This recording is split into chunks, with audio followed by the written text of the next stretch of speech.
Way too kind. Assalamu alaikum, everybody. Please be seated. Please. How's everybody this Sunday? Fine, thank you, sir. Good. Yourself? By Allah's grace, all is well. Trying to recognize the man that Wayne was speaking about, and brother, trying to find him in the car park somewhere. So, inshallah, we'll try and find him. My little nieces are here. So good to see them. Praise be to Allah. Allahu Akbar. I remember when I first came into Islam, everybody thought I was crazy 30 odd years ago. And there's the next generation. Praise be to Allah. And you see, if you give up halfway through, then your nieces won't be here. Your nephews won't be here. Your grandchildren won't be here because you would have aborted the process that would have given your bloodline a reason to exist.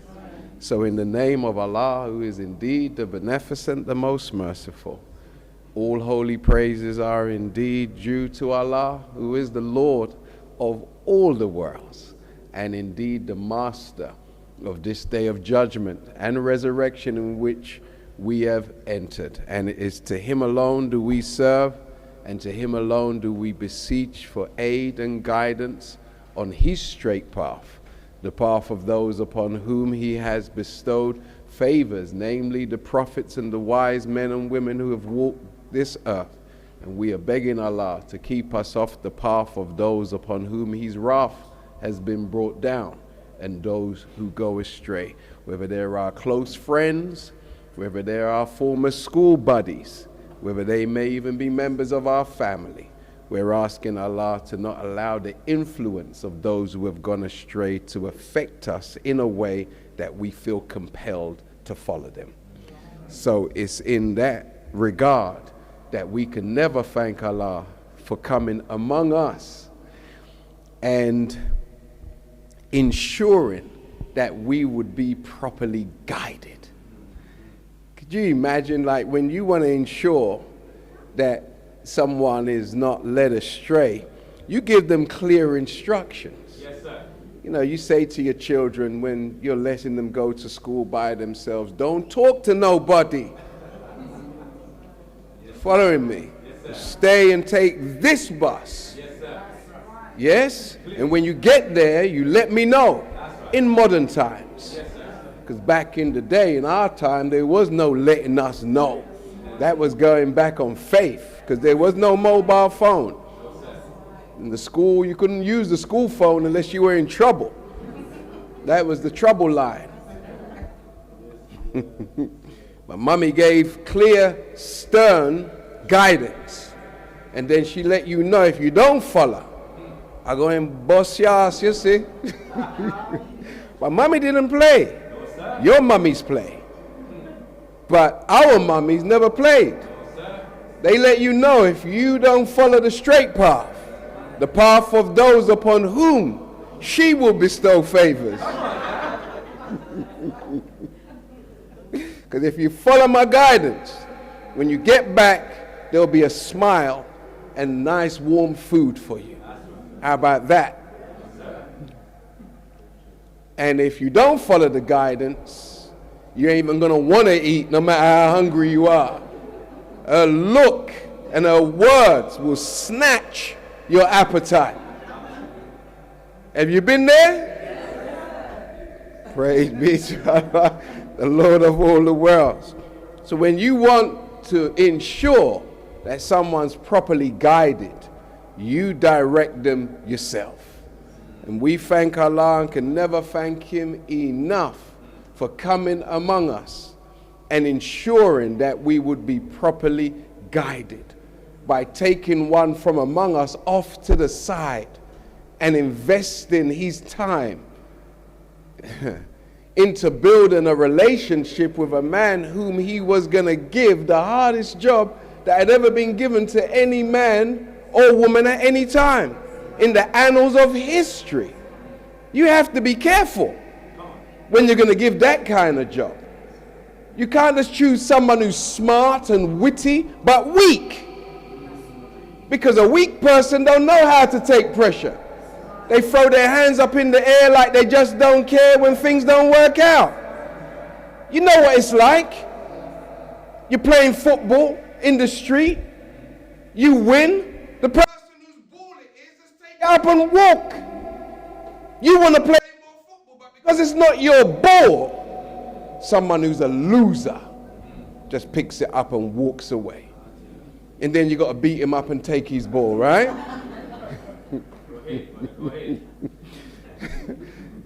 Many of people lost their ball like that. But by Allah's grace, he had to be very careful who he chose.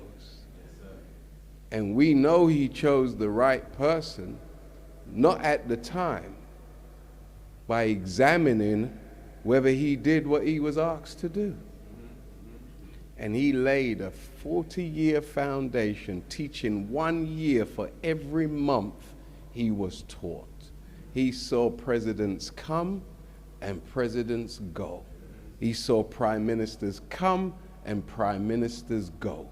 He saw MPs come and he saw MPs go. He saw senators come and senators go. He saw kings come and kings go. He saw queens come and queens go. He's a man who saw wars fight and battles fought and battles settled and people conquered.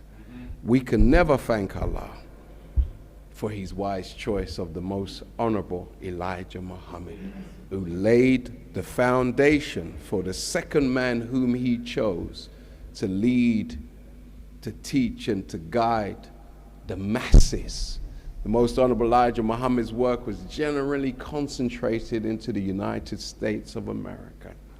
But there would be a man who would be raised, who would be responsible for spreading that message to the ends of the earth and ensuring that that message covered 57,255,000 square miles. I speak of none other than the greatest ambassador of truth that has ever lived, the greatest lover of humanity that has ever lived. Because you have to love humanity to go to the far corners of the earth to ensure that we received the truth. We can never thank Allah enough for the Honorable Minister Louis Farrakhan, Allah's Messiah among us. It's in their names I greet you in the greeting words of peace in the ancient Arabic language of our fathers of Assalamu alaikum. How's everybody this morning? Praise be to Allah. Well, we're going to raise some money to get Wayne some glasses. Everybody all right? Message to the Black Man is the easiest book in the world to read. And one of the things I noticed, Brother Wayne, is when you get to a certain age, you just have to embrace it. You know how many days a week I'm looking at my phone and just trying, not gonna put them on. And you squint and you blink, but then at a certain point you have to submit. And when you submit, it's so much better. Because everything is like Jimmy Cliff said, I can see clearly now. You know, we're gonna have one song a week, right? So praise be to Allah. Let's thank Sister Captain and the MGT for the great meeting we had yesterday. Allahu Akbar. And what's interesting is I was having a cup of coffee this morning, just popped into a little place. And on our way here, we just grabbed a takeaway. There's a little boy playing outside, and everybody's going back to school early this week. And the little boy was having a little fun with the little boy. And his mother was saying to me that, oh, he just got his injection yesterday and he, you know, never cried. And someone just injected him with poison, right? But I didn't have time to go into anything. I'm trying to get here. But you were busy yesterday giving spiritual injections. You know, you weren't physically inserting poison into our people. You were inserting truth that inshallah they will remember and benefit from for years to come. And we thank Brother Wayne for stepping up and going out with very short notice and affording himself or affording us, the opportunity to extend our work into areas that was never designed for one person. When you come to this work, when you come in this direction, nobody's invited to sit down after they've been taught. Are you following me? So I've just kept it going, brother, because the way when I first heard the Honorable Louis Farrakhan, it lashed me so deep that I didn't have any intelligence to compete with what I was being taught. Are you hearing me? And to this day, I still can't find an alternative thought to supersede what I was taught. So I'm not going to deny myself. If you got something better, Brother Hakeem's open to hear. You didn't hear me. Because some of us are just enthusiasts that we were just looking for some shelter. And when you're just looking for a shelter when you're homeless, you go anywhere. Anywhere would do to cover you from the rain. So if a church is open and they invite you nicely, you go. And you just hang out for 40 years because they treat me okay. Not that you've ever read the Bible or even know how to pray, but they treat me all right. They give me PG tips, tea to drink. You following me? And white people are nice to you. So you're happy, you think you're in heaven. And your own black people are nice to you, so you think you're in heaven. Yes? Not that you are trying to justify being there because of the improvement of yourself and that which you have benefited from within yourself. You've now taken it into your community. That's not the reason why most people stay. It's because they were lonely. And now they've got a community. You following me? And that's good enough for most. But the Nation of Islam wasn't like that to me. Because I had somewhere to live. And I had a plan for my life. You following me? I liked what I was doing. Have a little dance, you know what I mean? Make some money, you know what I mean? Have a little smoke, you know what I mean? Just chill. Because the black community was, when I was a young boy, a place to chill. No? A nice little community in Brixton.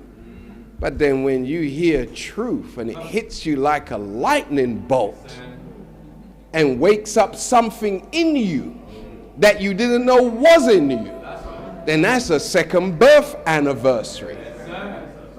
When I heard the Honorable Louis Farrakhan, I was born again. Are you hearing me? I was physically alive but spiritually dead. And he woke up another form of existence, which was spiritual life. And it was very challenging. A very challenging educational course of study. Yes? Because he challenged everything I thought was true. Yes, sir. Go ahead. And introduced me to true truth. Go ahead. Go ahead. Not false truth, true truth. Yes, sir. Go ahead. Everybody all right? Yes, sir. And the true truth gave me life on another level. Yes, sir. So I could never thank Allah enough for that great man and his willingness to share what he was the beneficiary of with those of us whom he didn't personally know. He had planned to come to this country in 1985 to speak to us. And Satan wanted to block his entry physically. How important is a man who Satan wants to block? Huh? That's what makes you know you got the right or the wrong man. Or the right or the wrong woman. Are you following? Yes. That's what makes you to know. If you claim to know the Messiah, but your Messiah drinks tea with the queen, drinks tea with the king in the king or the queen's house, you don't have the Messiah. You didn't hear me? The most honorable Elijah Muhammad, when he was among us, they invited him to the White House. Special invitation. Come to the White House as the leader of the nation of Islam. I want you to hear what I'm saying, though. Because as Ninja Man, when they asked him these questions,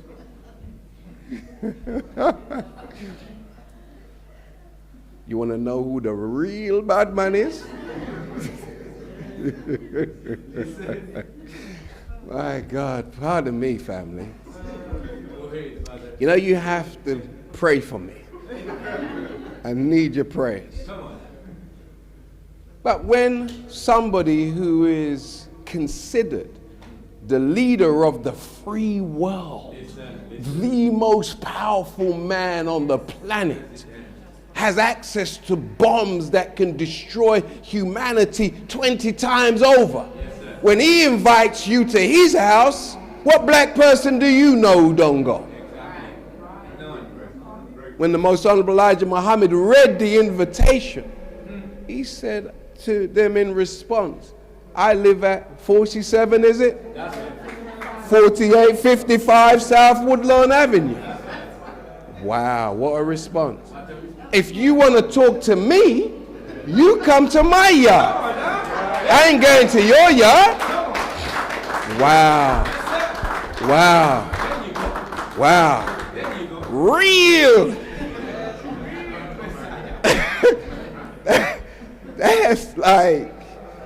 That's the kind of man you want to move with.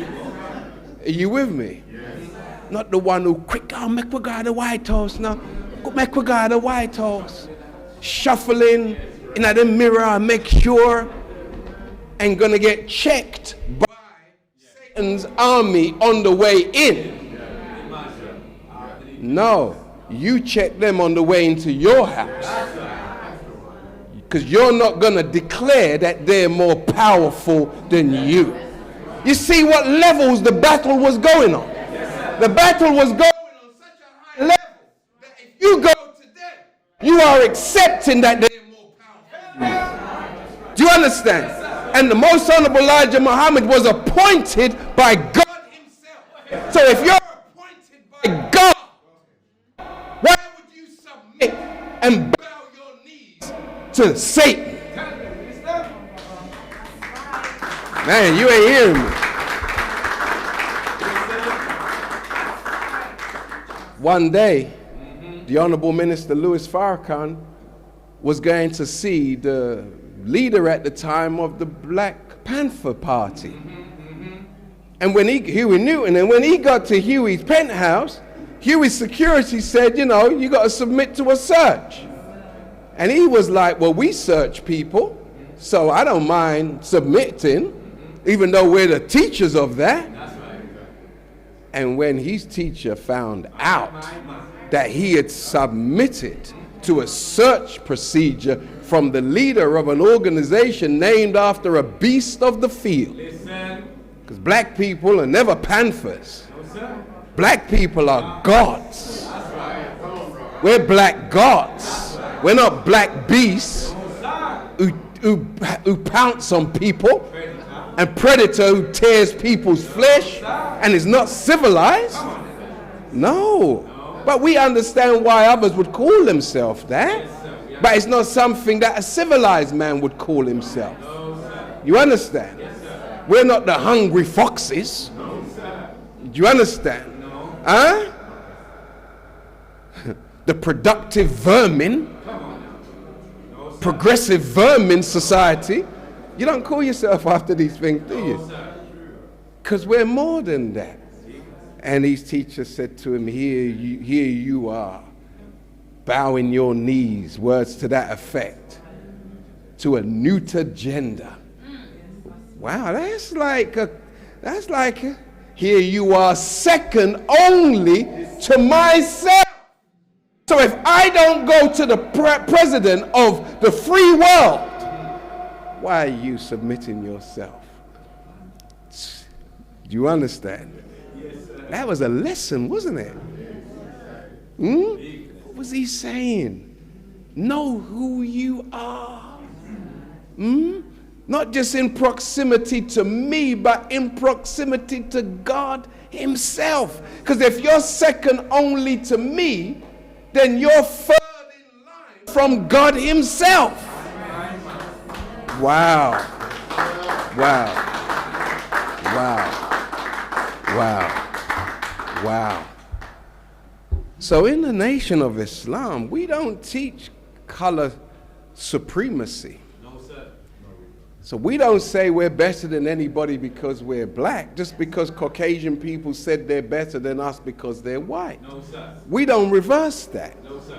We clarify. Yes. We give color clarity. Yes, sir. You following me? And the color clarity is that we are the original people. So how can you be better than us because of your color? How could that be possible if we gave birth to everybody and we are the fathers and mothers of pigmentation? You ain't hearing me. So we don't teach,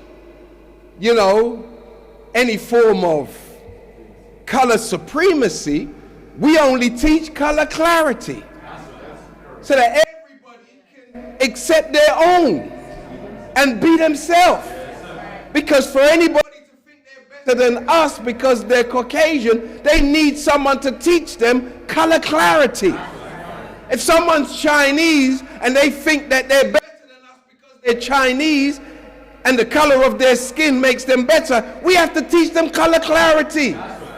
If our Asian family think they're better than us, we have to teach them color clarity. And in teaching it effectively, then we can all live in peace. Everybody all right? So it's important, family. I'm not going to be long. I would love to be, but I'm not going to be. I'd like to take all day. No, I don't. You're speaking for yourself. Others have schedules. I'm sure there's a football game on for some later. Some rugby. You're not rugby people. But we wanted to speak today, just very quickly. It's quite warm. We wanted to speak. Can we open the door? I know the flies are going to come in, but we're going to have to just navigate. Do you mind sharing with some flies? You don't want to? You don't mind? For the coolness. It's worth the compromise? Yeah, let's compromise. And what's so important is the subject that we wanted to speak about today, because we usually kill flies because they're nasty little creatures, But in truth, you're not even supposed to kill the fly. Because when you kill the fly, you kill a part of God. Listen. Are you with me? Yes. But I know it's going to take time for you to digest that. So when, you get home later and you open your doors like this, some killing still may go down. But it takes time, okay? It takes time to adjust. It really does take time to adjust. But when we are in our highest state, we won't kill anything that has God's essence in it. You following me? So when we said today that we wanted to take up a little short subject, because sometimes when someone said my subject today is, it means we're going to be here for ages. But I don't want to put that kind of pressure on your mind, because I'm going to be very quick today, because you're very smart people. No, you can go on whenever you're ready, brother. Whenever you're ready, just take your leave, let the captain know, and it's all right. It's all right. We're not mad at you. All right. You can hang in till y'all hung till I'm morning. Okay, so all right. So that's two people who ain't got nothing to do all day. Pardon me, I can't even get to my subject. But I wanted to discuss with us where the scripture says, ye are all God's children of the Most High God. it lashed me in the week when I was thinking about it. That if ye are all gods, children of the Most High God, then we have to regard ourselves a lot higher than we have been accustomed to do it. He didn't say some of you are gods. He said all. That means black, brown, yellow, red, white, wherever your complexion is, you're a god. So the question has to then arise, what type of god? You got all kind of species of cats. I used to have one in my home for 17 years. Yes, sir. But then you can go to the wild and a leopard is considered a cat too. That's right. Don't try and stroke him unless you have, as Jason Bourne would say, a special set of skills. Or what's the guy's name? Liam? Take it from Liam Neeson. Yeah, Liam. Liam what? Neeson. Liam had a special set of skills. You know, and if you have a special set of skills, you can go and run with the lions. Yeah? But if you weren't born doing that, don't watch a movie and try it. It's not wise. But the point is, that's the cat family. Yes, sir. Yes? Yes, sir. The cat family. And we are the God family. Yes, sir. You understand? Oh, come on, family. We are the family of gods. Yes, sir. And if we're God's family, then we have to determine to what degree are we regarded in the family. Because not everybody who gets the best treatment who's in the family. There are some people that come to your family home, you can leave all your rooms open, including your bedroom. Others, when they ring the telecom and you see them outside, you have to start locking off areas, putting things away. They're still your family. You understand? But as a family member who has not matured to be worthy of trust, still got your name, but they're untrustworthy because they haven't matured. They are victims of areas or weaknesses of self. So ye are all God's children of who? The Most High God. So if we are human beings, but God, then the Most High God also is a human being, but different from us in power and intelligence. Our intelligence is not on the same level. So I was speaking to somebody in the week, and they were questioning God being in physical flesh. Yes, baby. They were questioning God being in physical flesh.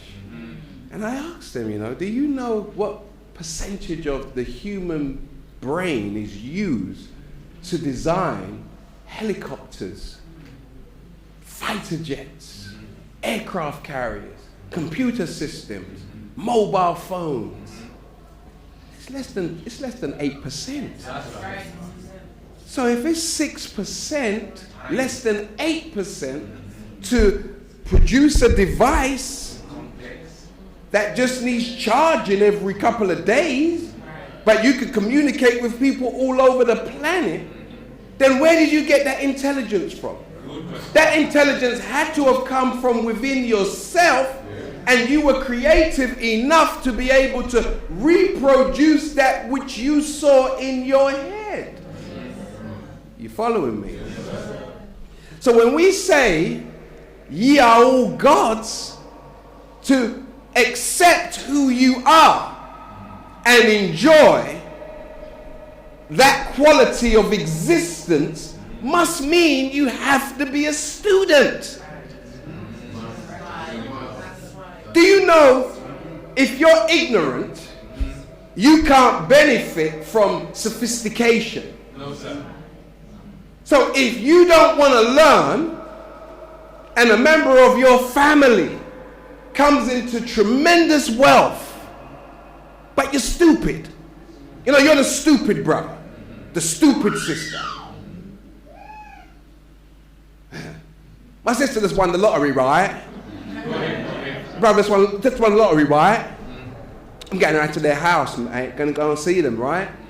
It's a stupid brother. It's a stupid sister. You following me? You've got all this money now, and they expect you to share with them because of a blood tie, but nothing congruent up here, or in deeds or morality. But they expect something because they're your blood. Yes? Yes, sir. So you now bless them. Okay, you're my sister, so I'm going to buy you a Bugatti for $3 million. Yes, sir. Yes, sir. Yes, sir. I want a Ferrari, right? Ferrari. Vroom, vroom, vroom, vroom. Yes, sir. Brother man says he wants, you know, Lamborghini. Brum, brum. I see them driving a Lamborghini. I want one. So then your brother doesn't want you to say that he got rich and switched. Do you understand? So he buys you what you say you want. Do you know if you don't have a license, or if you're used to just driving a Mini and somebody buys you a Lamborghini, you won't even know how to start the car. If somebody buys you a Bugatti and you're not used to that level of prestige vehicles, you won't even know how to open the door. If you've never been in a Tesla before, you don't know the list. Come on. So that machine that is sophisticated, designed by can be the means of your early demise. You'll be dead in a week. So if the person don't like you and want to get rid of you as a family member, just give her the Bugatti, give him the Lambo, and take them to a barn in Germany, and then say, have a nice time. Drive as you like. That's the end of that family member. And then you can claim back on the insurance and get back your money. Good teaching. Everybody all right?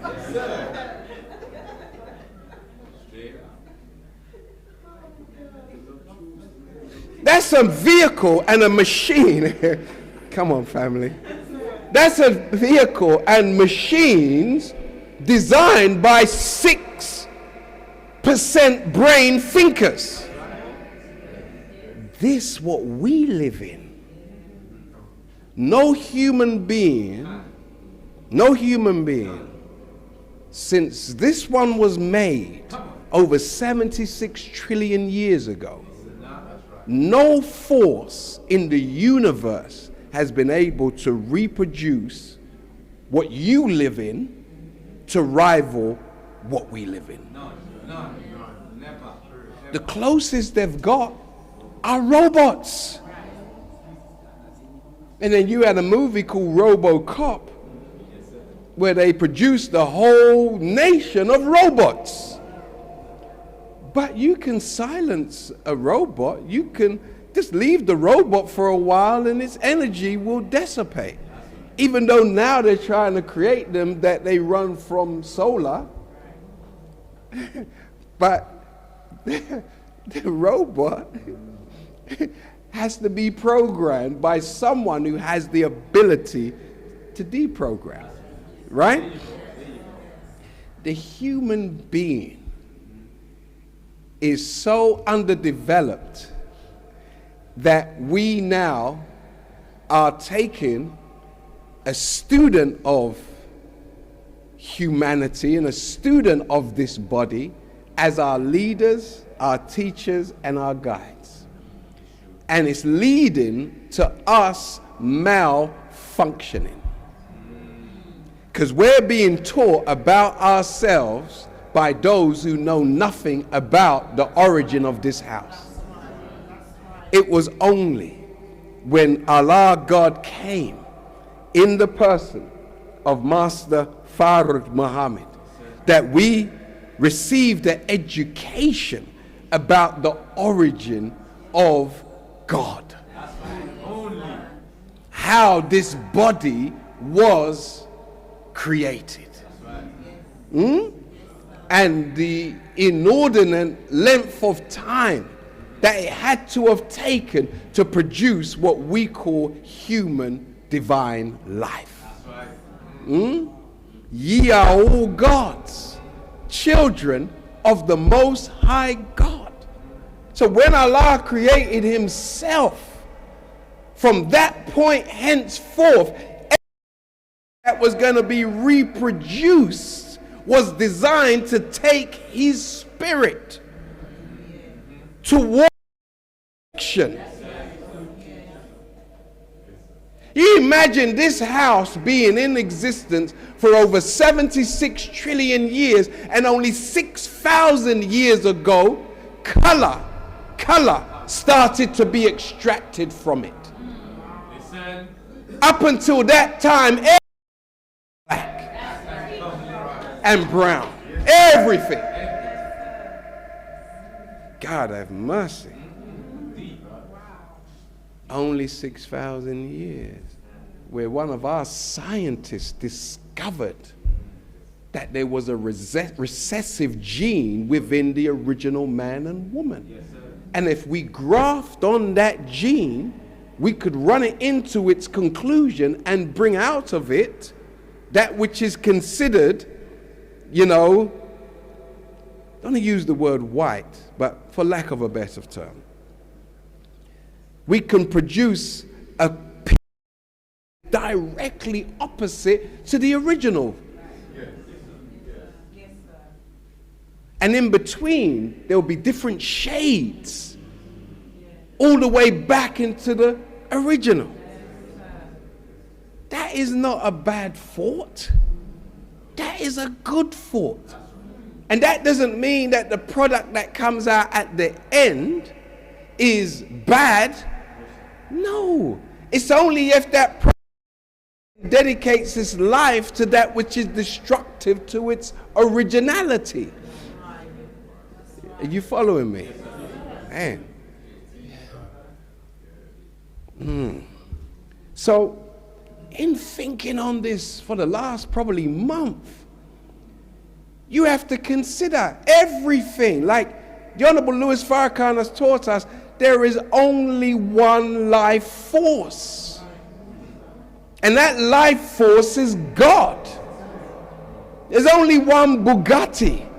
But who sits behind the wheel will determine how long that Bugatti stays in existence. And most of us, like the ignorant little brother, the ignorant little sister, is driving the car into a wall without understanding most of its functions. You following me? Look how many great singers of song have died with all their music inside of them. They didn't even get a chance to unfold and you see the real person.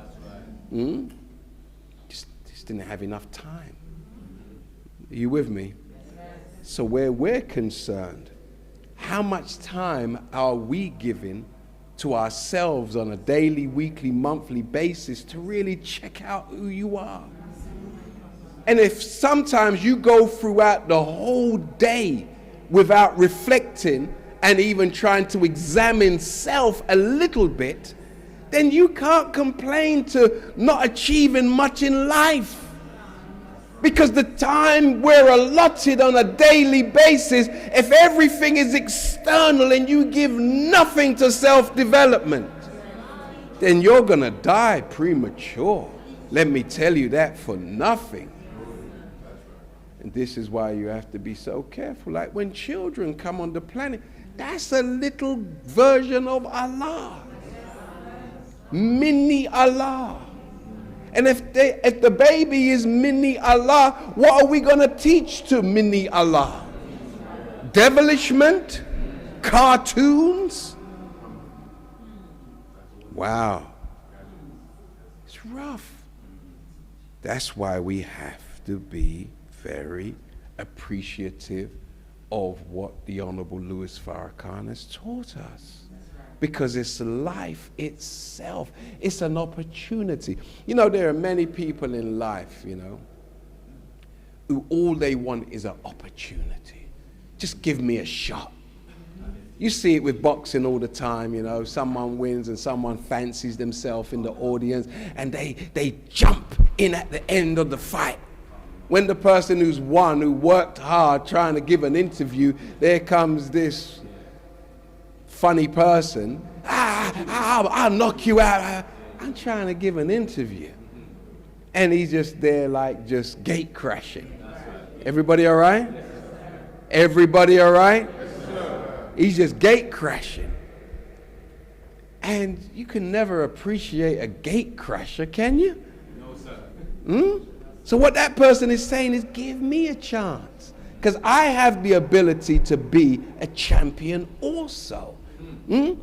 Every last one of us has the ability to be foremost in whatever area we have a desire. Yes, of good. But most of us don't get the opportunity to have the opportunity to become what we have the potential to be. So when we say, ye are all God's children of the Most High God, I'm gonna let you go because you look tired, some of you. No, sir. No, sir. We should get a coffee machine in the back and give everybody some coffee before they come and sit down. Everybody all right? I just want to share this with you real quick because I was rushing but anyway, too much information. So just to close out,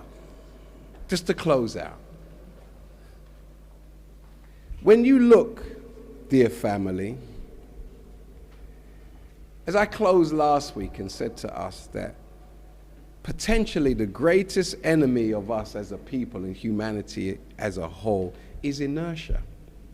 And inertia is a resistance to change. And when you don't want to change for the better, then you've just died. Because you can't actually, there's nothing in the universe that is still. It's either making progress towards or away from. Nothing is still. Everything is on the move. So it's important that we don't ever stop learning. You with me? Now, I just want to share something with you, you know, that's very important. In the Holy Quran, in the 48th chapter, the 28th verse, it reads, He it is who sent his messenger with the guidance and the true religion, that he may make it prevail over all religions. And Allah is enough for a witness. That means that at a certain time, a man's coming to destroy religion as we know it. Overcome all religions. Well, is there more than one religion on this planet? Yes, there is. So we should expect a man who comes and just turns the table over. So no matter what we say we believe, it's not sufficient to unite the human family.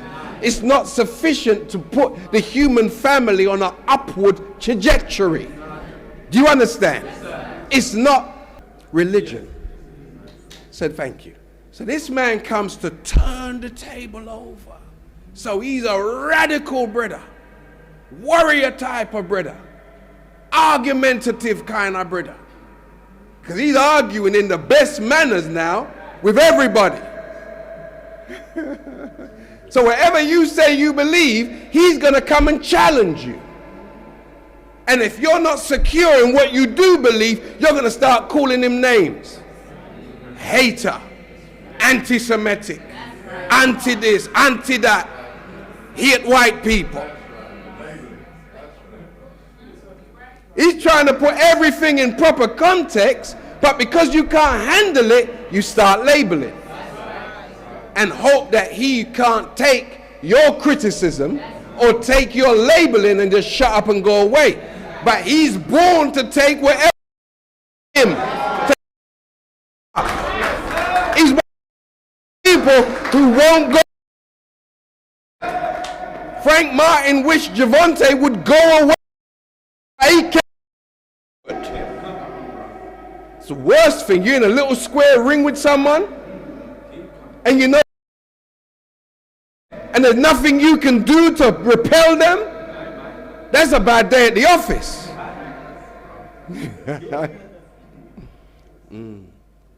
So this man is very special to the Most High, because he's to be non-compromising.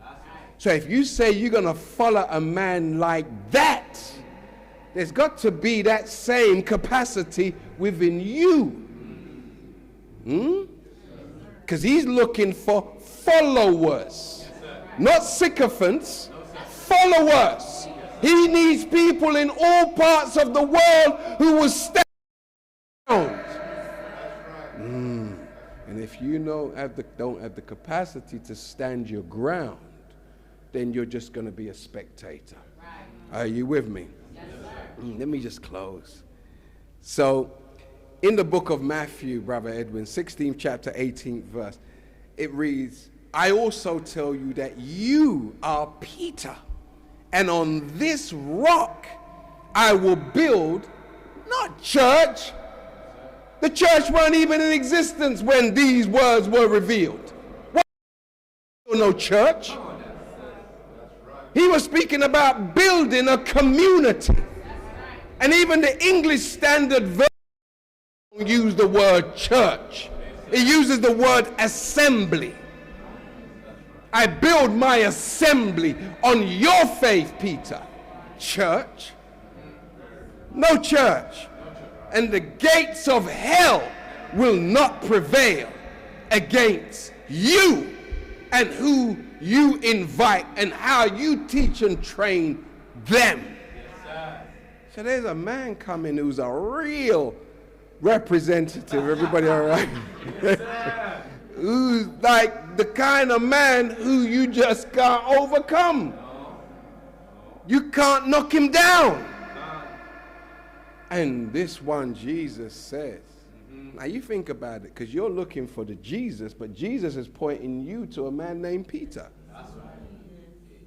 He's saying, I've produced one who is strong enough to overcome anything that the enemy levies against him.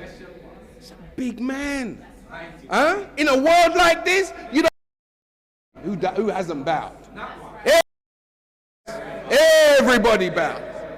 But when you look at the Honorable Louis Farrakhan, he's the one man who hasn't bowed. Do you know how annoying that is to the enemy?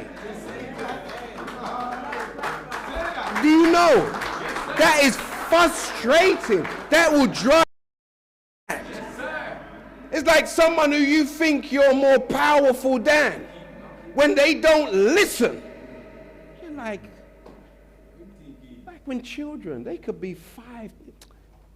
I'm not doing it. You're like, Lord of mercy. When they get that attitude, I had a little grandson once, and he was like, Granddad, what this funny look on? I said, oh, you think you're your papa? Because sometimes young people like, and you did it when you were young. At a certain point, you just weren't having it from nobody. And you had what they call a hissy fit. Do you remember that word? Where you just gone mad and you just laid on the floor. Do you remember that moment? You still got beaten, didn't you? But you just have a moment, and it frightens your parents when you have that moment, because they see now that you have gone beyond whatever discipline you tried to put in them, and it forces a good parent to check themselves and to check how they are instilling discipline, because that's a sign it's not good for me. You following me? Try another method. I'm acquiescent, but not like that. I can't take no more. You understand? It's like when I see parents trying to force feed their children. Not a good idea. If them not want the food, load them. Y'all give people liver for eat. Corned beef. You remember? Light. We used to eat cow's foot, cold tear. What do they call it? Ox's tail with butter beans. That was nice back in the day, though. You know, right? That was all right. That's what it is, nice. Oh my God. Oh my God. Let me move on real quick.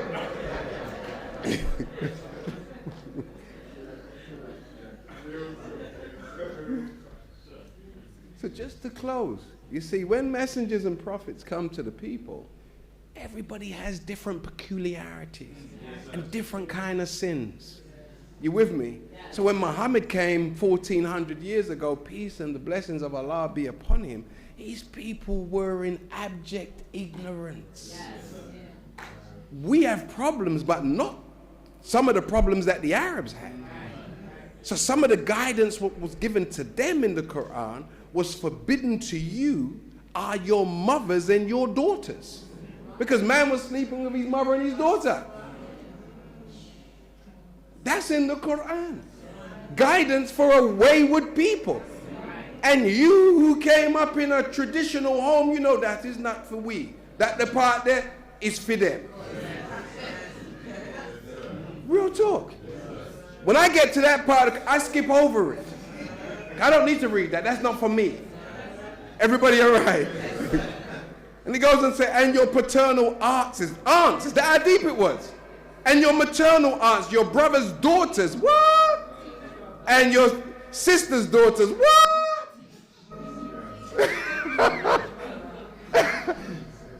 So this is why God says he raises up a messenger to every people, speaking their language, addressing their peculiarities. Don't deny me. I don't have these kind of problems. Are you with me? But we have some other problems. And the greatest problem that we have is one of inferiority. Thinking we're not just less than some people, but less than all and sundry. So I'm gonna just close with this because, you know, I'm gonna close with this because there's no way I can finish. I'm not even gonna try.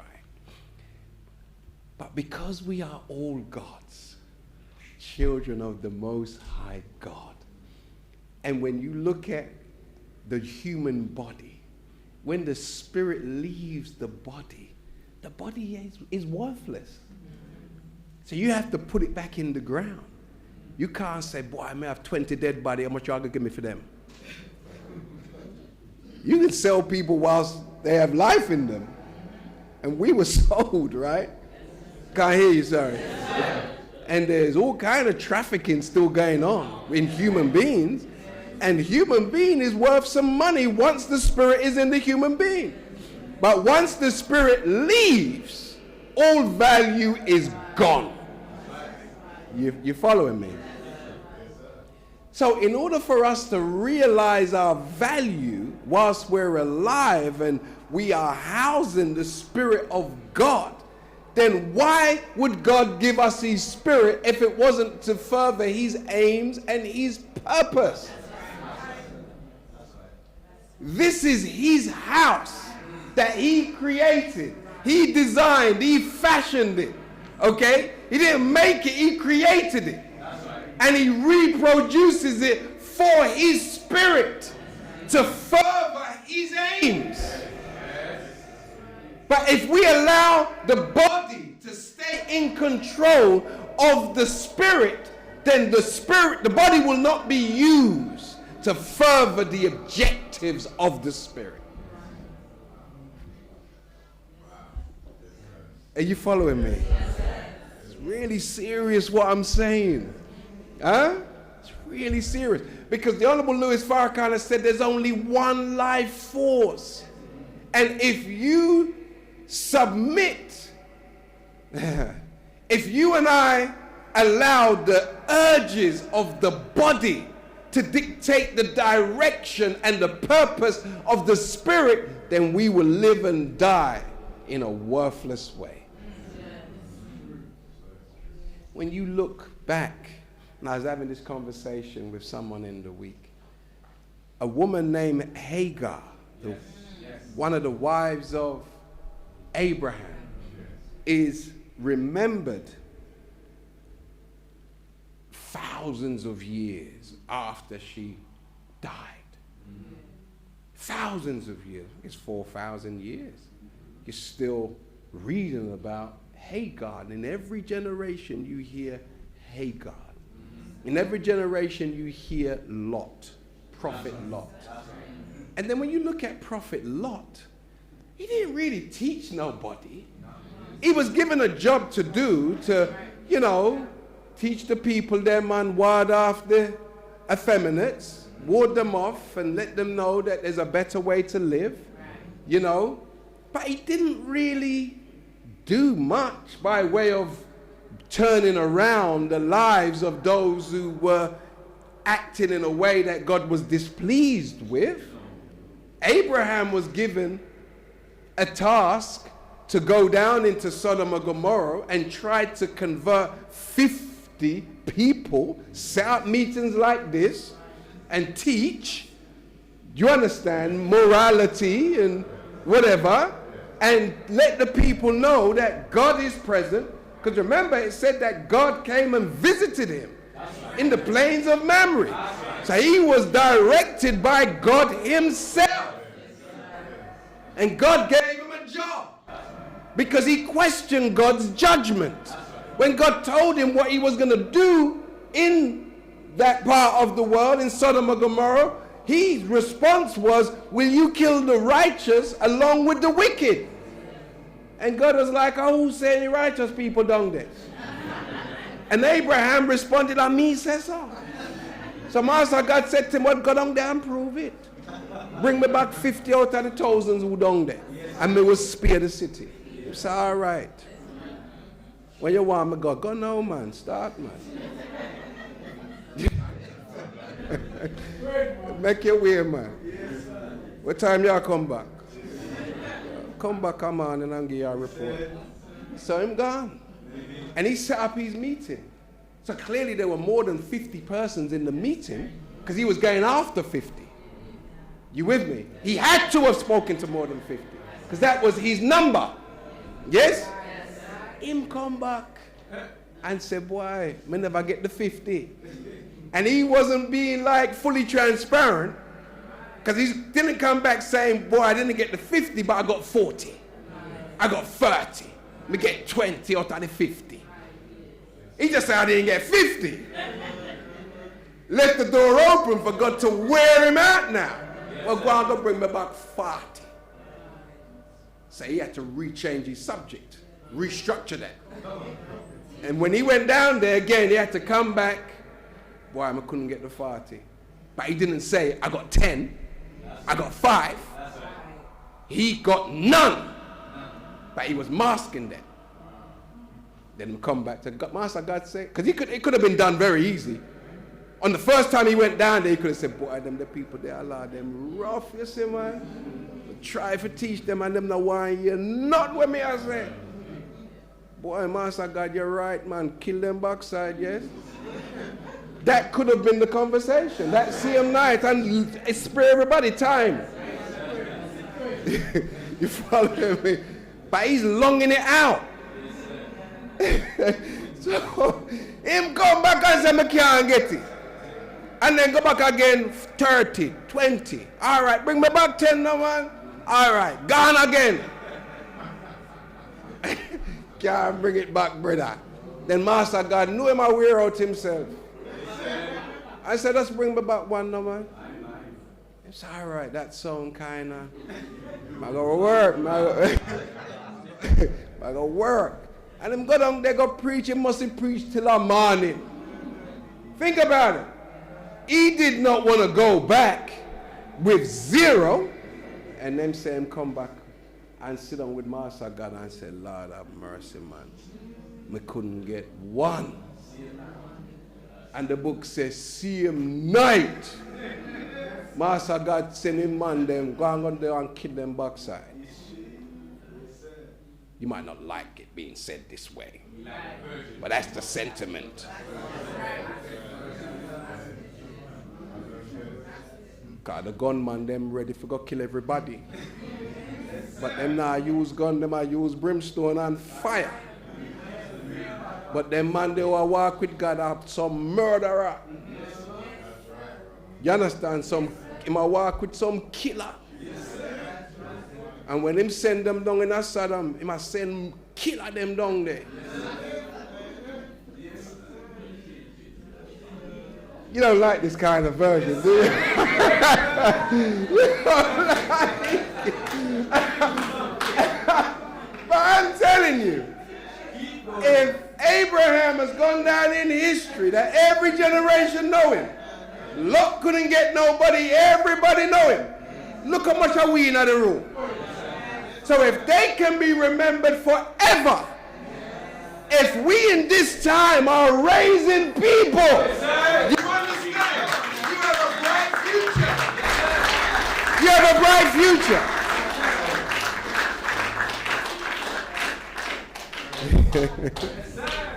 It's something to consider. Because we're doing Abraham's work today. We're doing work that none of the prophets could do. The prophets prophesied that we as a people are known as lost. When a people is classified as lost, do you know they're past praying for? I remember I had some cufflinks of the most honorable Elijah Muhammad. And me sure said, me put them somewhere. And I couldn't find them. A year all passed, so my vibe was them lost, them gone. And one of the suit them women are wear for a year. The other day, me draw it out of the wardrobe and looking at the pocket and find my cufflink them.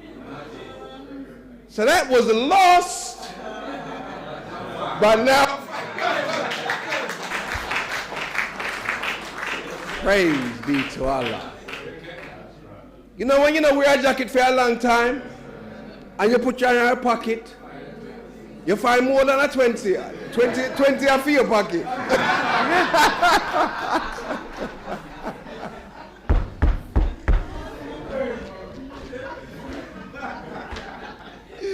We gone past that long time. So, yeah, man. So, all of that to say, family, it's so nice being in your presence. That's why I can't teach a lecture. I can't even teach because it's such a beautiful environment. So when we're striving, I'm going to close on this. So you have to look back at these scriptures and see what they did and what you're being asked to do. What you're being asked to do is the hardest job of any people. You understand? Because even back in them days, brother, the man them a cook them own food. Them know if they cook food. Them know if they live off of the land. Everybody know agriculture. But today, there was no kettle crisp back in those days. In Abraham's days, there weren't no Pizza Hut. Sourdough. Oh, I'm going to go and get a good breakfast. I don't fancy cooking today, so I'm going to the little Jamaican shop on the corner. You better cook. You better cook. They didn't have that. They didn't have it. So nowadays, if you're trying to teach people how to eat to live, you got your work cut out. People got so much problems, so much stress. You're going to tell them the best diet is one meal a day? They ain't even trying to hear that. They will agree with you once you're breaking it down in the meeting. But when they get home and get one of those funny WhatsApp messages, You seek refuge in the kitchen.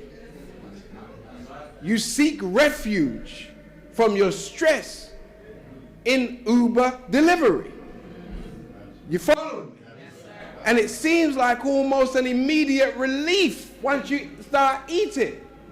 You feel better. Yes? Everybody all right? So just to close, we will never, family, be the people who we have the potential to be until or unless we move from the way how we currently understand things. And the way how we currently understand things is from a theoretical perspective. We theorize a lot. We talk a lot and we dream a lot. We vision a lot without manifesting. And we live in theory, the theoretical world.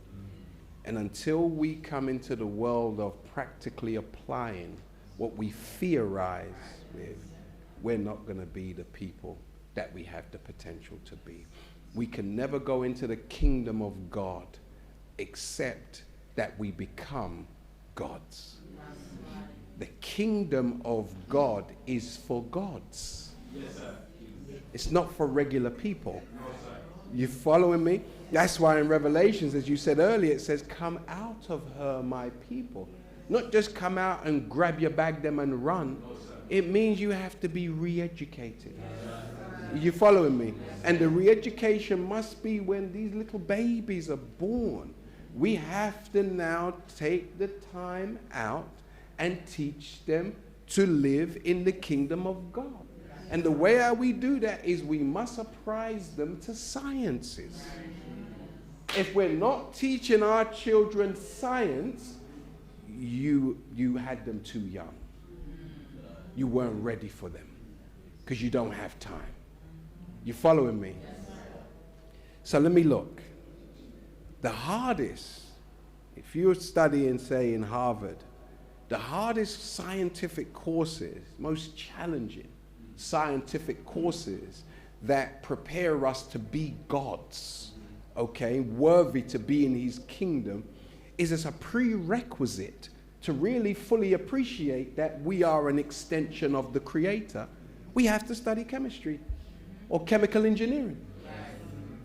You can't claim to be a religious person, a spiritual person, and know nothing about chemical engineering. Not possible. You can't say you know God and don't know the 9 systems of the body, how it functions, and even appreciate the 10th system, the brain. You can't then say you're going to heaven when you die. What are you talking about? And the reason why you have to go when you die is because you have no chance of going there whilst you're alive. So I get it. It's a cop-out. You with me? I get it. You and I cannot enter the kingdom of God and speak about UFOs and the mothership and the baby ship, but you know nothing about aerospace engineering. Do you understand? If you don't want to study these things, are you just going to be like, I saw it? Okay. What did you see? Something that you're trying to reproduce in your sphere? And if all we are just stargazers, just looking and observing, it's like Dennis Brown said, sitting here watching fools fight themselves, getting to know themselves while life goes on. What's next? You can't surrender. So you can't sit and just watch. You have to do something. So if we're going to be worthy of God's salvation, we have to know a little something about aerospace engineering. Somebody tried to break into my car and suck my petrol out of my... That's how desperate people are getting. They were trying to siphon off the petrol out of my petrol cap, right? So they busted it off. So I needed to get it sprayed back, because I got a new one, to get it sprayed to match the car again. So I went to see some guy on Wednesday, I think it was. And he was fixing an old car, Caucasian guy, and he had taken out the engine, and the engine was supposed to have gone. But he broke the engine down and took all the parts out and laid them on the floor and was like his English weren't the best. You could see he didn't go to any big university, but the man knew something about aerospace engineering.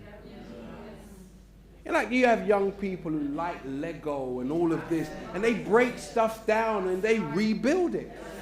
That is how you teach children. Are you with me? And you then move them on to aerospace.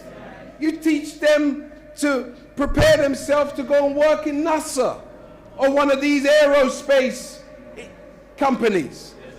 Come on. But we're just thinking in our mind going to heaven. As if you go, okay, if you want to go on the mothership, you want to go on the baby plane, can you help to maintain and to service those vehicles? Or you just want to ride? You just want to ride. Pick me up on a beamer light. Gone. Hey! That's your vibe. Where anything that's mechanical needs maintenance. I mean, you notice when you took your car out of the showroom and you drove it, it got dirty. It didn't stay clean like that. So maintenance is the key to longevity. Yes? So let me just close. These are the 5 most difficult courses or branches of science they say that you can study. And the 3rd one is biology. And general chemistry and biochemistry and molecular biology. Now, why am I saying this to you? Because I want you to go home and look up these subjects and what it takes for you to be accepted on a course that teaches this. And once you know what information you need and what grades you need to qualify for these courses, then that's how you should be directing your children.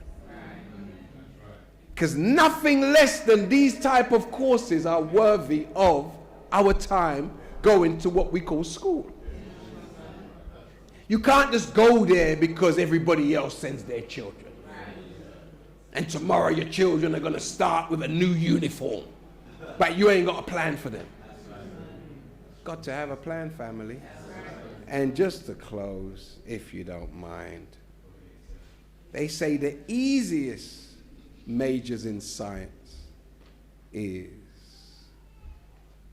these are the easiest: psychology, environmental, and none of them are easy, but some are less challenging than others. Environmental science. Now, we're kicked about every day by environmental scientists who give us bogus information that we must drive at 20 miles an hour and we have to close roads and they've got to charge us to go into central London to keep the air pure. Just liars. Environmental scientific liars. Okay? And gangsters. Capitalists. Yes? So if we're going to build a better world, don't you think we need a better solution to the problems? But who's going to study it? And then 3rd in line is nutrition science. Yes? And 4th is agricultural science. And the 5th is information systems. Yes? So when we say we are all God's children of the Most High God, if these are the hardest scientific subject matters we could study, if we want to be children of the Most High God, we have to be students of these subject matters. And that's why when the Savior came, he asked a question. Or he taught us 20 facts. That the total area of the land and water of the planet Earth is what?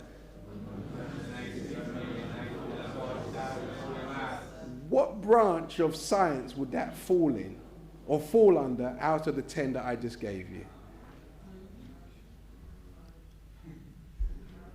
Biology, you said.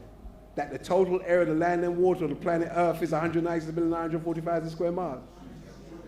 It wasn't, I don't want you to answer these questions and then make yourself look crazy. Just consider it. Yes? And if he says the earth weighs 6 sectillion tons, a unit followed by 21 ciphers, what field of science does that fall into? Huh? I'm just asking. Yes? Geophysics. Like, think about it. What was he teaching us? If he says that the sun is 93 million miles from the earth, and that the earth rotates at 1,037 1/3 miles per hour, what field of science does it fall into? And if he's coming teaching us that on initiation, should we just learn it, repeat it, and then forget it? Where would we be now if you recited that 20, 30 years ago and studied these kind of courses? Our nation, we would have people in our nation who can design planets and regulate them and have gifts that are tremendous, that go beyond collecting change at the end of a meeting to pay for the next meeting. Give me a break, man. May I go on my yard, go watch the football. Are you following me?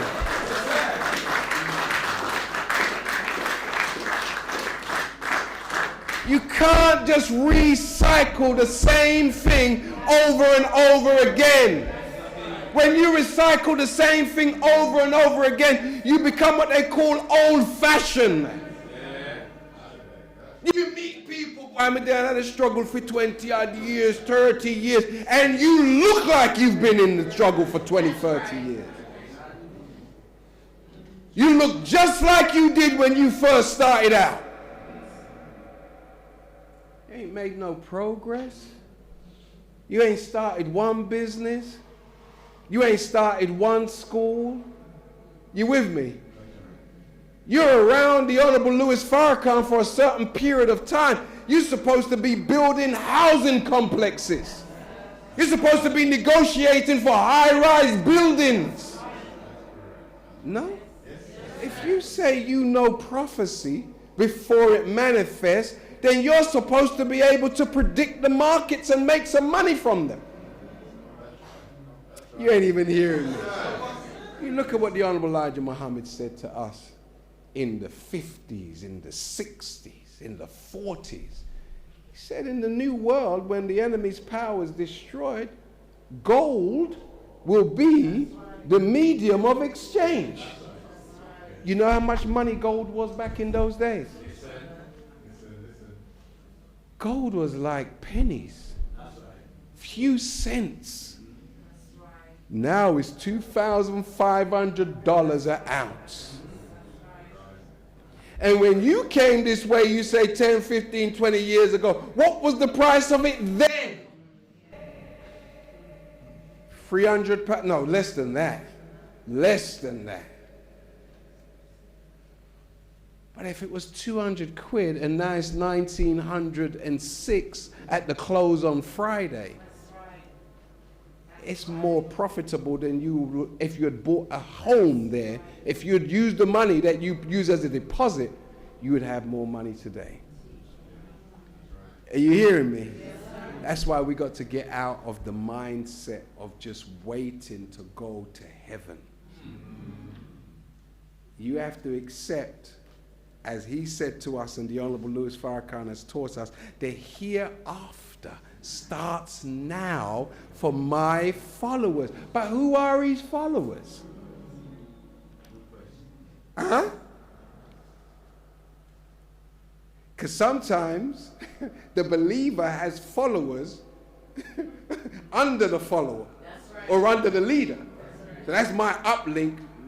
I don't know about that person being your uplink. Your uplink is God. That's right. That's like your uplink.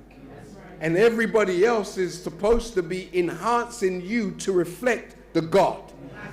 Are you hearing me? And to be acceptable by him.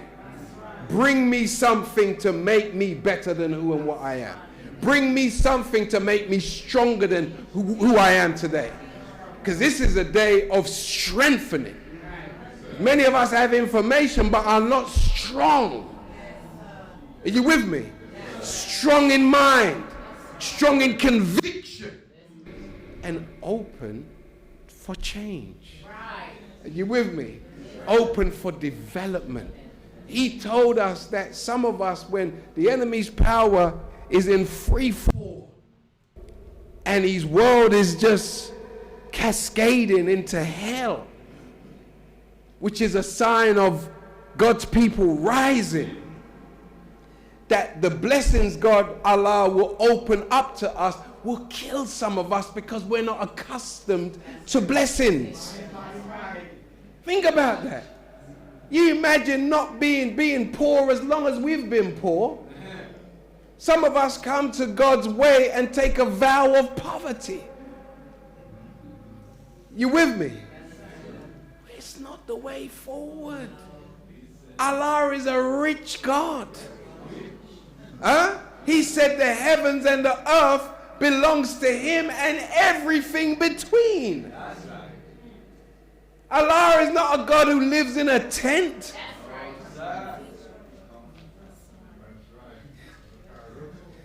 He lives on his own planet, humanly built. Wow. Think about it. And he says in the Quran how the righteous will live.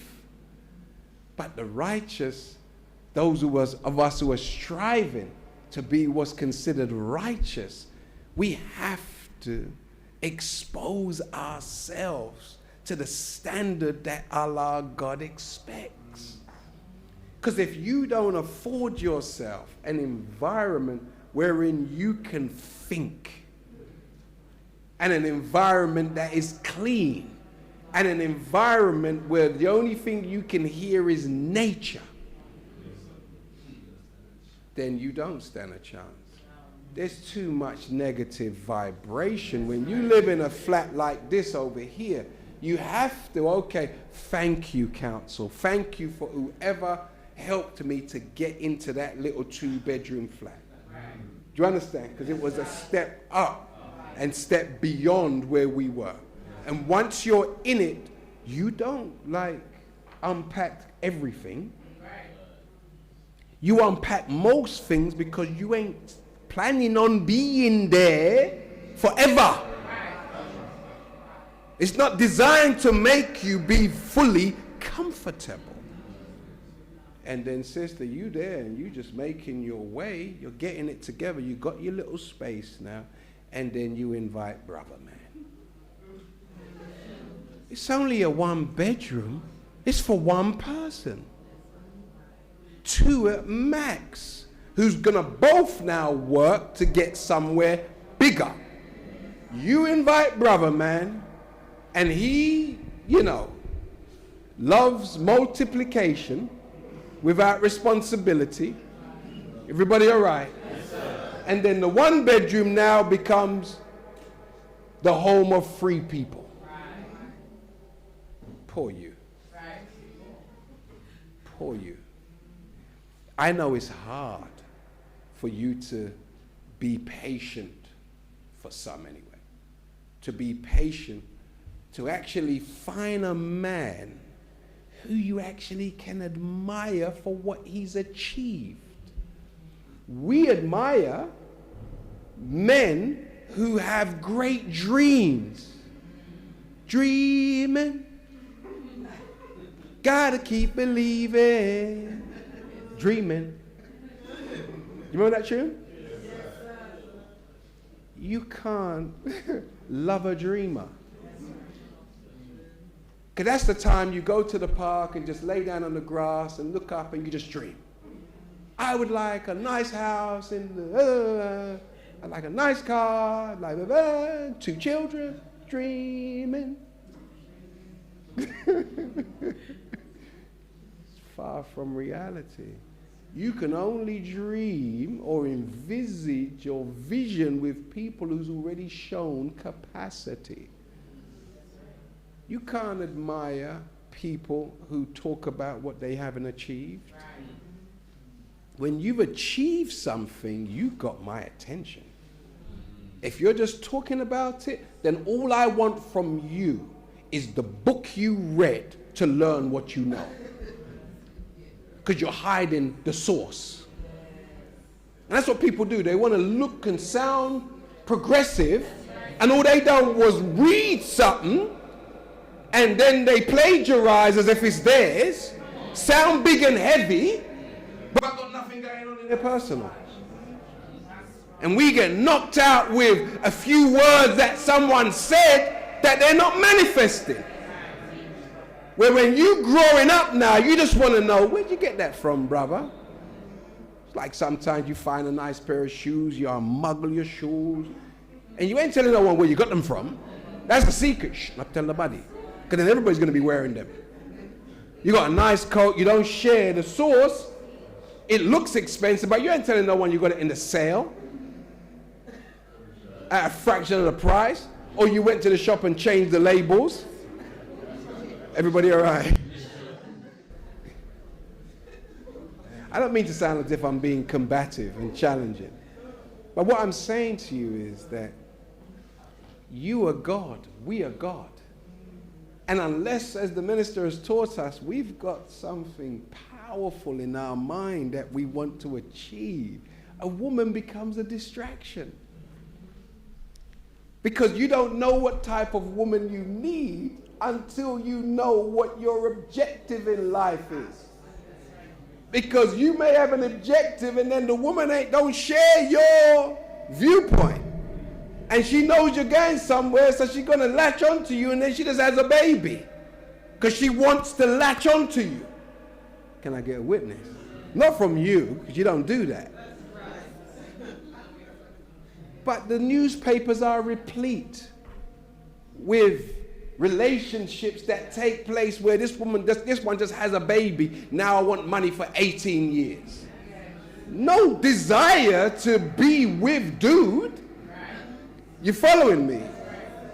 So that was a bad choice of that evening. Yeah, they're everywhere. You're mounting up on wings, brother has hidden agenda. He want to latch onto you and give you a baby because he knows you can pay the bills. That's why we have to teach our people and keep them away from making poor decisions whilst their brains are not even yet mature. They say your brain stops developing when you're 25. So any decision you make prior to that is hardwired, and it's not the best decision. Because in this world, you graduate generally with a master's at that kind of age. So that's the time now you're ready to discuss or to consider what type of family you want. And those of us who live in the United Kingdom, when you leave this country, you realize this is one of the most oppressive countries on the planet. It's nice. The countryside is beautiful. The cities are great. But if you can't drive a car,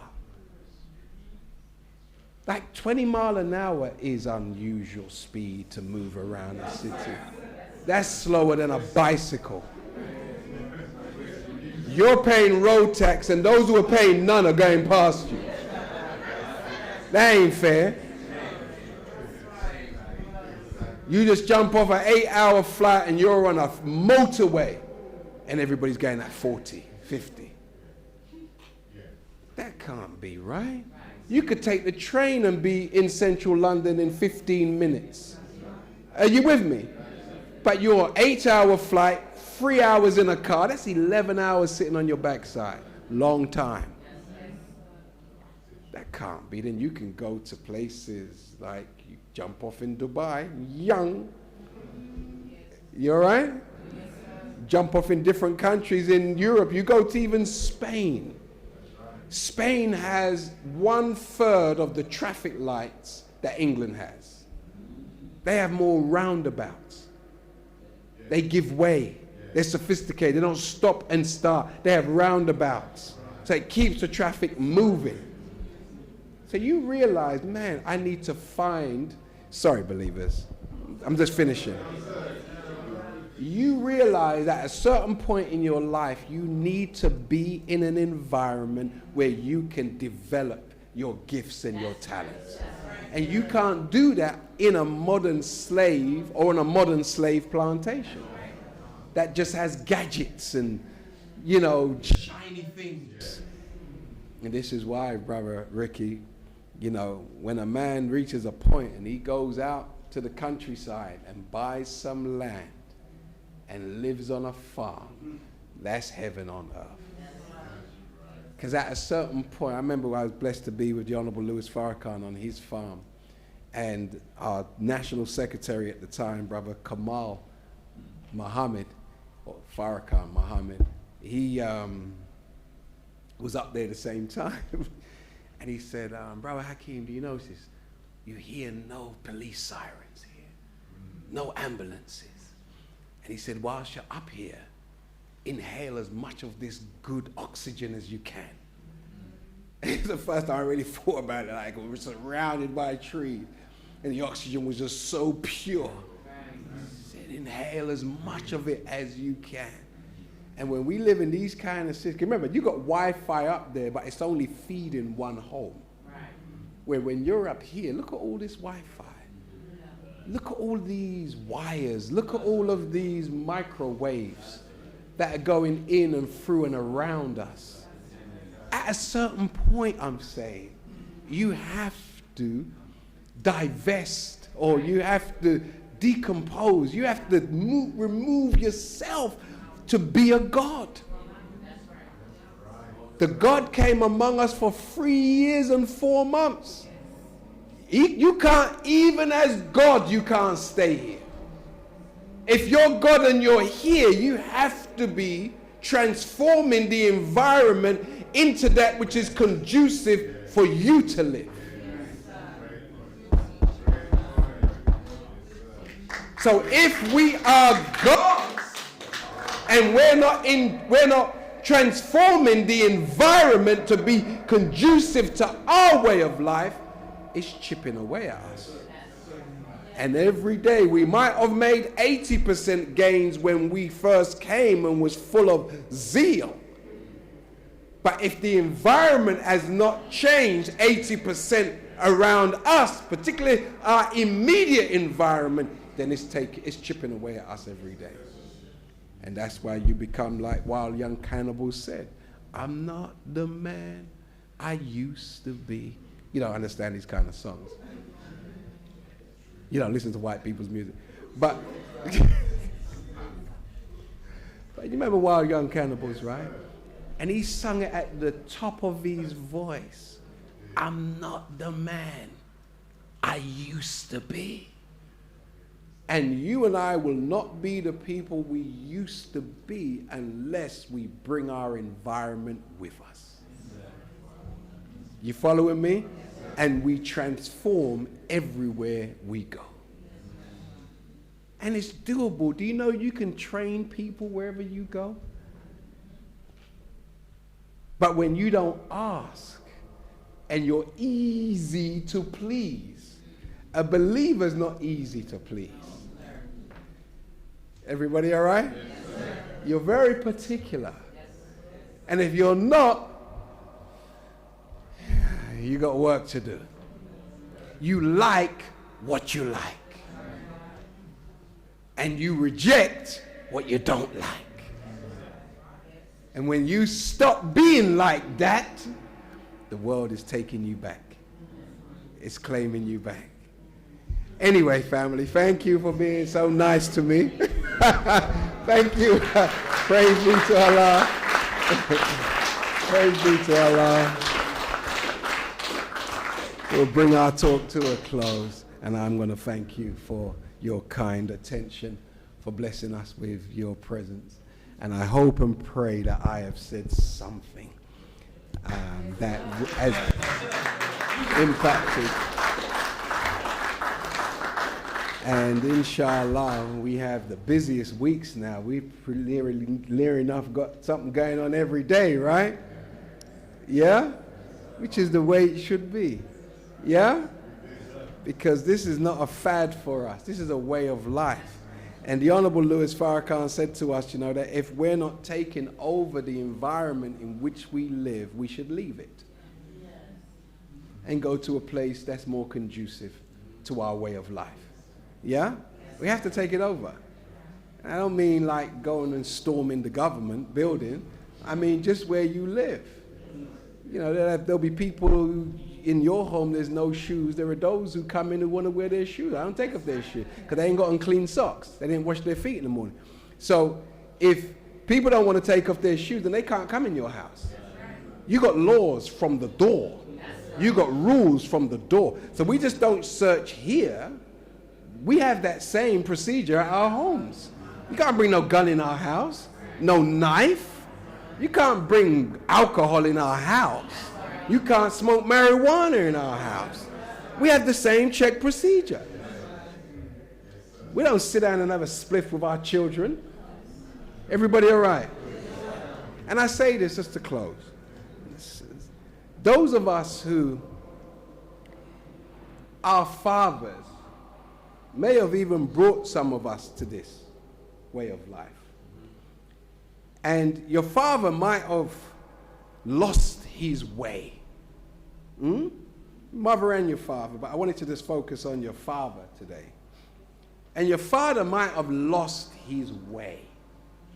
And sometimes you're very judgmental of your father because he's gone back into his little mad life and he couldn't hold the spirit and hold a certain kind of lifestyle, which was in line with what God Allah desires for us.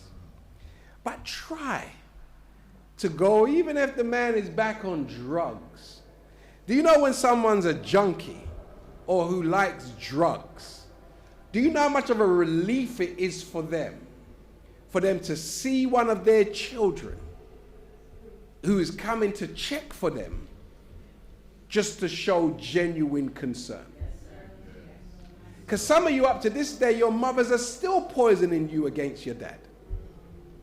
Everybody all right? Yes, on the male and the female side. But some of us as men fall down on our asses.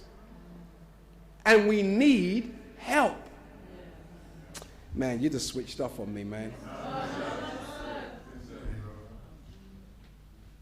But we have more of a tendency as men to check for our mothers rather than to even check on our father.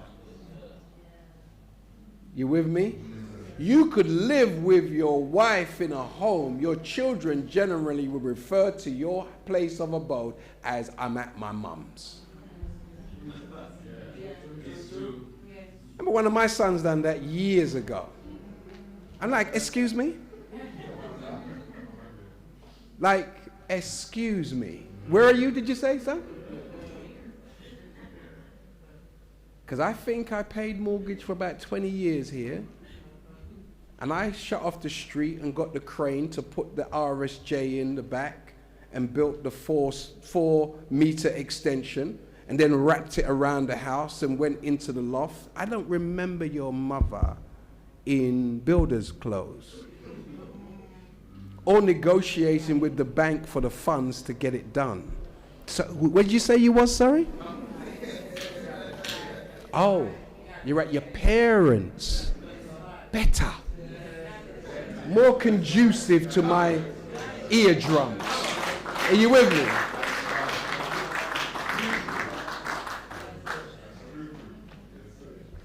Everybody has their role to play, but don't cut me out altogether. You with me? So I just say this as a little advice to some of us whose fathers are still living. Go and check for him. Yes, sir. Whether you're a sister or a brother. And sisters, if you don't get on with the father of your children, that's no reason why your children shouldn't have a healthy relationship with him and help him out. Don't get jealous like that, because that's very petty and stupid. You with me? Because we're trying to save everybody.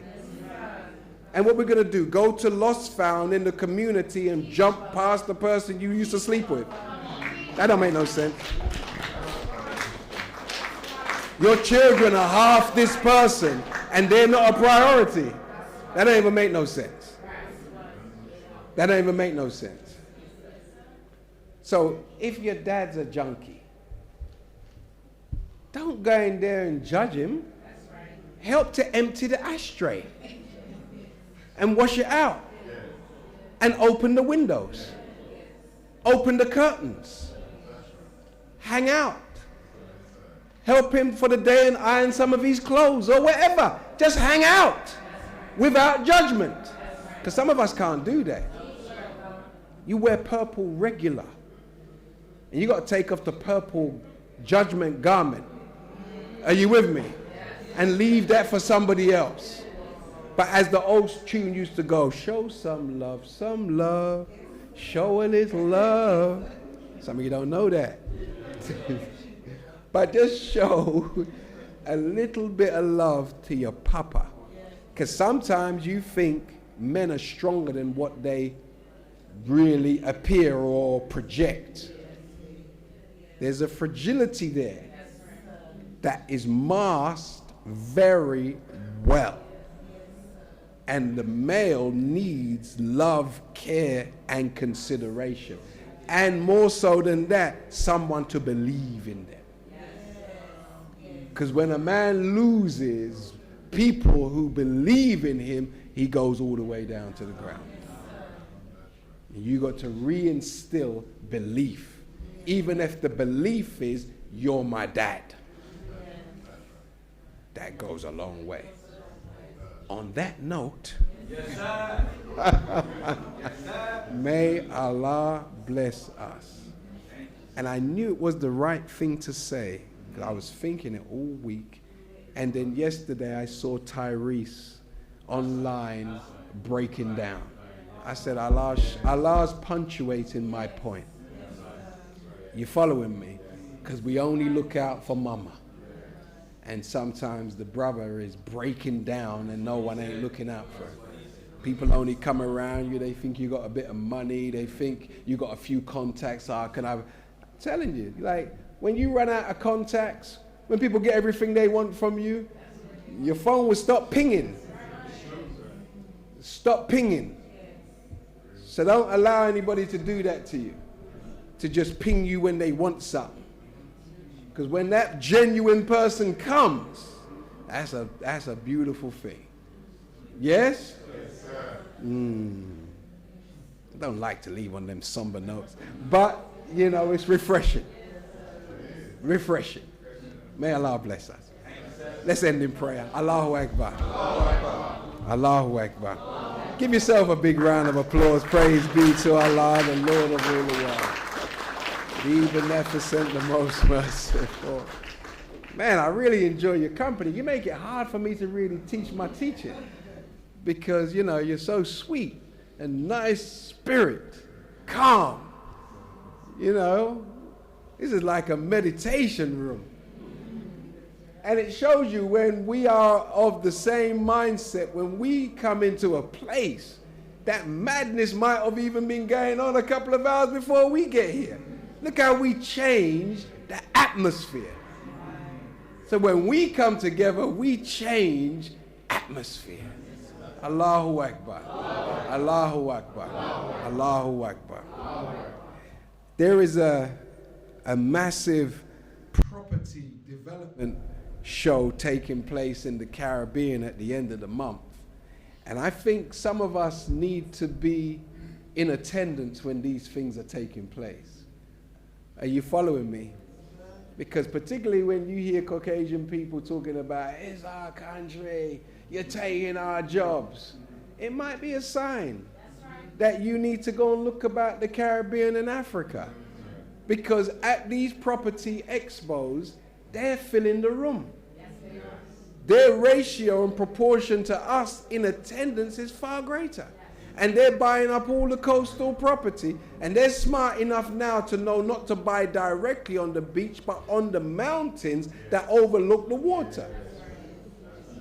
So we're supposed to raise enough funds for you to send a sister to go. We can bring back a report as to what the MGT can go in the Caribbean and buy 10 acres of land and have it as a place where we can teach general civilization.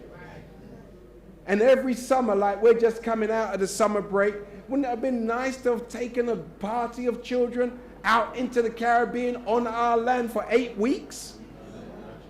Wouldn't that have been nice? Wouldn't it have been nice to have some manhood training in the Caribbean somewhere on land that we own? We can buy mobile houses or get eco-friendly houses built for like 20 grand, 25, under 50 grand. They have to make it complicated. And if the 20, 30 grand house lasts you for 10 years, that's less than rent. How much does it cost to rent a 1-bedroom in this country? Even just over there on a council estate. A 1-bedroom, you'll be lucky if you can get it for less than 1,000, 1,200.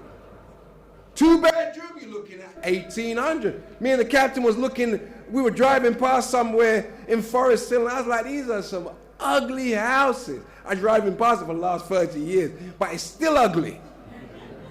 And he was telling me that them ugly little dumps, they still rent for nearly 2 grand a month. That's 24,000 a year for a little flat with windows this big, that wide. A meter by about 600 centimeters. Poor lighting. Come on.